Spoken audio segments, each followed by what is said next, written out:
Welcome to Badooster's Tips and Tricks by Mommy Cheryl. So, what will be my videos about? Tukol saan nga ba ang mga itong gagawin ko?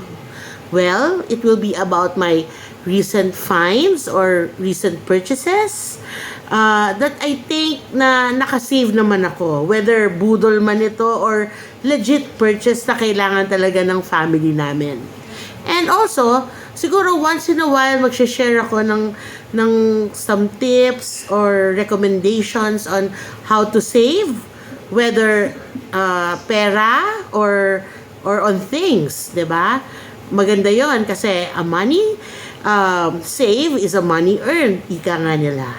So guys, please support me and join me through my journey here in Badooster's Tips and Tricks.